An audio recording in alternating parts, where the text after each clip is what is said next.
ગુજરાતી બેંકમાં ગયો.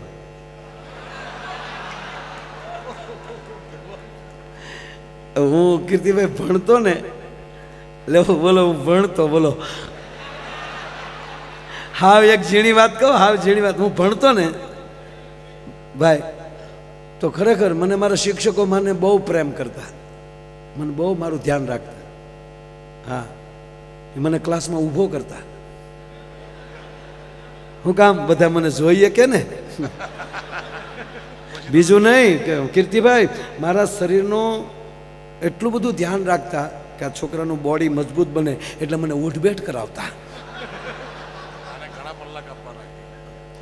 એટલું નહીં કીર્તિભાઈ, મને ચામડીના રોગ ન થાય એટલે મને સનબાથ માટે તડક્યામાં ઊભો રાખતા. એટલું નહીં કીર્તિભાઈ, એટલું નહીં કીર્તિભાઈ, એટલું નહીં.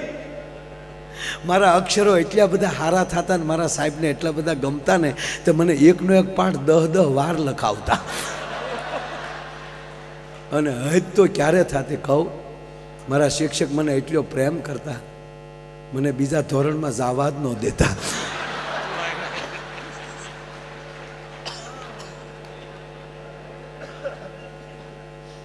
મારા કાકા મને પૂછતા કે તું ભાઈ 8માં લઈ 9માં આવી ગયો? મેં કીધું હું 2 વાર આવી ગયો. પણ સાહેબ એમ કહે છે 8મા ધોરણમાં જે સાહેબ છે ને એ કાકા એટલો બધો મને પ્રેમ કરે તે એમ કહે કે ના ભાઈ ભલે બધાય 9માં વયા જાય તારે નથી જવાનું. એટલે મને આગ્રહથી રાખ્યો હતા. વળે કાકા શું કે આગ્રહ હોય તો રોકાઈ જવાનું પટા. એટલે અમે ભણતા ને સાહેબ, એટલે એકચ્યુઅલી બહુ યાદે નથી એટલું બધું, પણ મને ખાસ યાદ છે અમે સાપુતારાનો પ્રવાસ કરેલો. સાપુતારા ત્યારે, અને ત્યારે રામાયણ સિરિયલનું શૂટિંગ ત્યાં આપણે હા ઉમરગામની આજુબાજુ સાહેબ ત્યાં શૂટિંગ હાલતું. હું નાનો એટલે બહુ ભૂલાઈ ગયું. એ શૂટિંગ હાલતું. તમારા સાહેબોએ ત્યાં શેડા કર્યા કે શૂટિંગ જોવું છે. તો એ લોકોએ હા પાડી રામાનંદ સાગરે, કારણ કે એને રીસ વાંદરા ઘટતા હતા. હા, અમારો અમલો ને બધા છે એમાં બનેલા છે, ખોટી વાત ન કહેતો. હામા પક્ષમાં 1-2 સાહેબ ગયેલા છે કુંભકર્ણની હારે. હા, આપણો ગુજરાતનું ગૌરવ અરવિંદભાઈ ત્રિવેદી લંકેશ બનેલા સાહેબ. હા, આપણા 3-4 ગુજરાતી એમાં હતા. શ્રીકાંત સોની વિશ્વામિત્ર બનેલા. હા, વિશ્વામિત્ર સહ રામ લક્ષ્મણો. એટલે અમે શૂટિંગ જોવા ગયા હતા. આપણે મેં તો પહેલી વાર જોયું, ત્યારે એવી ખબર નહોતી કે આપણા પાત્રો હોય. અમારે એમ કે હાસુકલા જશે રામ ને રામ. તમે ત્યાં ગયા ને તો દીપિકાજી ને અરવિંદભાઈ બેઠા બેઠા ચા પીતા હતા. આ તો મેં કીધું ભેગા બેઠા હતા.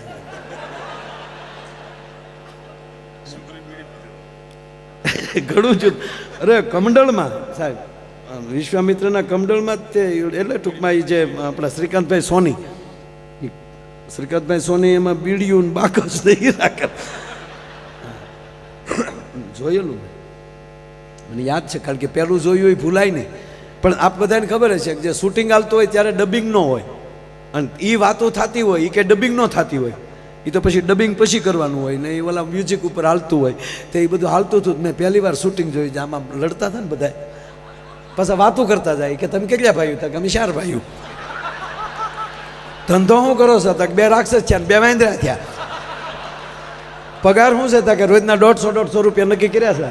અને રામાનંદ સાગર એમ કહેતા હતા કે જે જો 2-5 દી વચ્ચે તો પાછા 50-50 રૂપિયા વધારે દે. જમવાનું તો કે જનરલ રસોડે જમી લઈને ગાટલા નાખીને હોઈ જાય છે. એ કે તારી પાસે માણેક ચંદ કે માવો કાંઈ છે? તક મારી પાસે કાંઈ નથી. તો હું થોડે આવો. ગુજરાતી બેંકમાં ગયો યાર,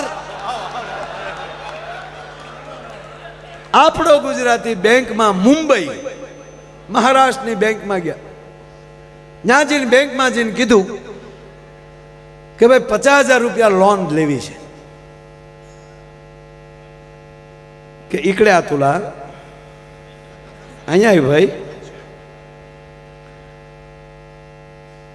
લોન લેવી છે કા મોર્ગેજમાં અહીંયા તમારા મકાન જમીન દુકાન કાંઈ ખરું અહીંયા કે ના મુંબઈમાં કાંઈ મારું નથી કે મોર્ગેજ વગર કેમ મારે તમને લોન આપવી તાકે આ મારું આધાર કાર્ડ આ મારું ડ્રાઇવિંગ લાઇસન્સ આ મારી ગાડીના પેપર મારા જ નામે ગાડી છે બહાર જે મર્સિડીઝ પડી છે એ મર્સિડીઝનો હું માલિક છું આ તમે પેપર જોઈ લો આ મર્સિડીઝ ઉપર 50,000 જોવે અને એ પણ મર્સિડીઝ અત્યારે જ જમા કરાવતી જવાની હું તમને 50,000 જમા ન કરાવું ત્યાં સુધી તમારે મર્સિડીઝ દેવાની નથી હવે હવા 1.5 કરોડ 2 કરોડની ગાડી એ સમય આમાં તો 50 લાખ રૂપિયા મળે અને લેવા હતા 50,000 એટલે તરતથી તો જોઈ લીધું પેપર ઓકે છે રાઈટ છે અને એ બધું પેપરો થઈ ગયા સાઈનું થઈ ગઈ 50,000 રૂપિયા આપી દીધા ગાડી જમા લઈ લીધી ગેરેજમાં મૂકી દીધી આ 50,000 રૂપિયા લઈને નીકળી ગયો પણ મેનેજર ઘરે ગયો ને તાવ આવ્યો કે જે મર્સિડીઝનો માલિક એને 50,000 ઘરમાં 50,000 નહીં હોય એને લોન કેમ લીધી હારી મર્સિડીઝ ઓરિજિનલ દેશે ને ચાઇનાનું તો ડબલું નહીં હોય ને રાજ્ય પેપર જોયા નંબર નાખ્યા તો જે શોરૂમ માલી છૂટીથી નેટ ઉપર આવી ગયું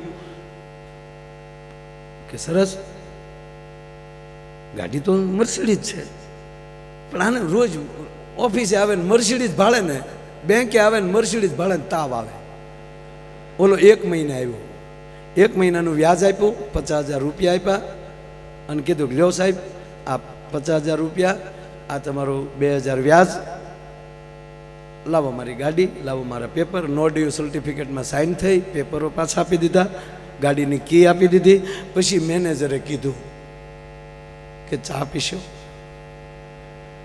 અરે કે ચા તો ગુજરાતીને ડબલ જોવે ભાઈ સ્પેશિયલ ચા મગાવી ચા પીતા પીતા પછી મેનેજરે પૂછ્યું કે મારા બાપ 1 મહિનાથી હૂતો હોવ તો તારા પેટનો હોવ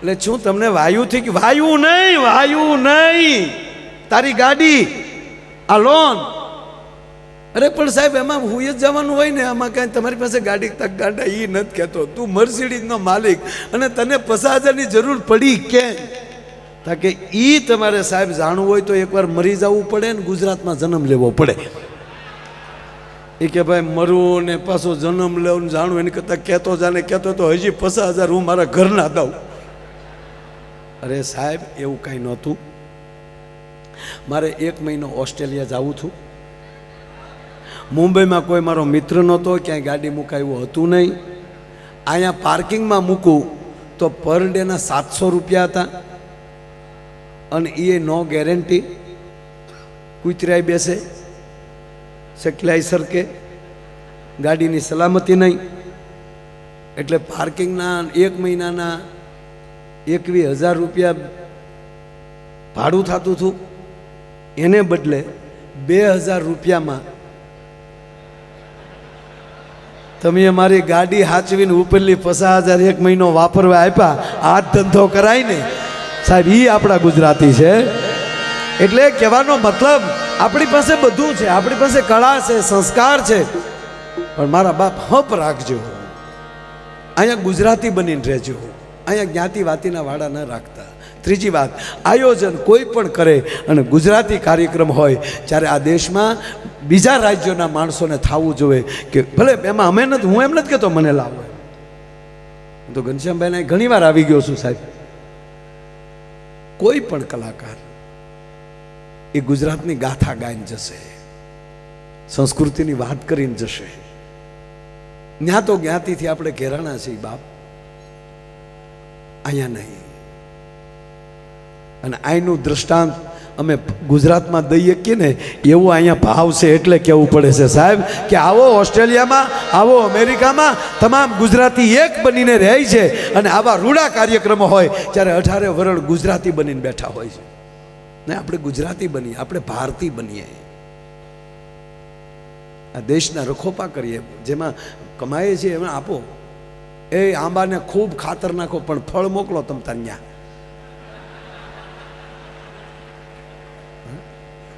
એટલે જીવન જેના ઉજળા હોય આનંદ હોય મોજ હોય અને છેલ્લી વાત કહું સમજણ આવી જાય ને તો જીવન જીવવાની મજા આવે સમજણથી જીવવું છે પારિવારિક જીવવું છે અને સુખ કયું છે મેં ફરી વાર કહું સુખ એ જ છે આપણને સંતોષ હોય. વિવાદથી જીવવું એની કરતાં આનંદથી ન જીવીએ? પણ અંદરો અંદર અહંકાર, ઘરનાને એમ થાય કે મારું ઘરમાં હાલવું જોઈએ, ઓલાને એમ થાય કે મારું હાલવું જોવે, બીજાને એમ થાય કે મને ટોકવા ન જોવે. ના, જેટલું ઈશ્વરે હમણાં કીર્તિભાઈ કીધું એમ કે લખ્યા ફરવાના નથી, પણ દાખલા તરીકે ભાગ્યમાં લખ્યું હોય કે તું ડ્રાઈવર થવાનો છો, એટલું જ લખ્યું હોય તો ડ્રાઈવર એ નહીં કહેવાય ઘરની મર્સિડીઝ લઈને આટા મારો. તો જીવન સુધારવાનું આપણે છે, લેખની માથે મેઘ નહીં પડે, પણ હેતુ ફેર 110% થઈ જાય. આપણા ભાગ્યમાં અમારું લખ્યું છે ને અહીંયા આવવાનું, નહીંતર હાવ અભણ માણા હું યાર. એક જાતનો ડ્રાઈવર તળાજા મહુવા ગાડી હાંકતો, ગીરગઢડા સુરત બસ હાંકતો, 11મું ધોરણ ભણતો ને સાહેબ, એટલે ભણ્યો નહોતો 11મું, 10એ બસ કરી નાખ્યું આપણે, પણ 10મું પૂરું કરી અને સીધો સાહેબ હું ડ્રાઈવર થયો. હવે તમે કલ્પના કરો કે 11મા ધોરણનો વિદ્યાર્થી, એની ઉંમર કેટલી હોય, છતાં હું ગીરગઢડાથી સુરત આખી રાત બસ હાંકીને જાતો. એટલું નહીં, પેસેન્જર કહેતા કે આ છોકરો. અને 6 મહિનાની અંદર સાહેબ એવું નામ થયું હતું કે બુકિંગ કરાવવા આવે ને તેમ કહેતા કે માયાભાઈ જે ગાડીમાં હોય એમાં બુકિંગ આપજો. ડ્રાઈવરે એવો બન્યો, જેમાં જાઓ એમાં પરિપૂર્ણ જાઓ, જેમાં પ્રવેશ કરો એમાં પરિપૂર્ણ પ્રવેશ કરો. બાકી નિમિત્ત જ્યાં હશે ત્યાં જવાનું છે, મોજથી જાય, આનંદથી જાય. અમે કીર્તિભાઈ જેલમાં ગયા હતા એકવાર, એટલે પ્રોગ્રામ દેવા એકવારની જેલમાં કેટલી વાર ગયા આપણે, વગર જામીને બહાર નીકળવું એટલે. તે જેલમાં પ્રોગ્રામમાં ગયા ને, મેં કીધું ને કે અહીંયા લાગે ગુજરાત, એમ અમે અહીં બેસી જઈએ ને એટલે પૂર્ણતાથી પ્રવેશ કરી જાય, પછી અમને ખબર ન રહે અમે ક્યાં છીએ. તે મારે જેલમાં કહેવાય ગયું, મિત્રો એવી પવિત્ર જગ્યાએ મળ્યા છીએ. ઓલા કેદી કતરાણા કા કોણ લાવ્યું આને, મને જો ગોથું ખવાઈ ગયું. મેં પણ હવે ગઈ તો ગઈ ગાડી, એટલે મેં કીધું નહીં મિત્રો, જો કૃપા થાય ને એટલે તરત શબ્દો મળી જાય. મામા, અરે મામા, મામા હજળ બેસી ગયા, હલો તો ખરા થોડા. એટલે મને થયું કે હારું બોલાઈ ગયું પવિત્ર જગ્યા, એટલે મેં કીધું નહીં મિત્રો, પવિત્ર જગ્યાએ મળ્યા છે. જેલ એટલે ભગવાન કૃષ્ણની જન્મભૂમિ. એવી જેલમાં આજે ભગવાન કૃષ્ણ જ્યાં જેલમાં જન્મ્યા છે, ભગવાન કૃષ્ણની યાદી થાય એવી જેલમાં જ્યારે પ્રોગ્રામ છે, બધાએ તાળીઓ પાડી, પણ એકથી ન રહેવાનું. એ ઊભો થઈને મને કે હવે જ થયો. મેં કીધું કાં? મને કે કૃષ્ણ જન્મતા વેદ ટોપલામાં વહી ગયા હતા અને અમને 15 વર્ષથી જામીન નથી મળતા અહીંયા સાહેબ.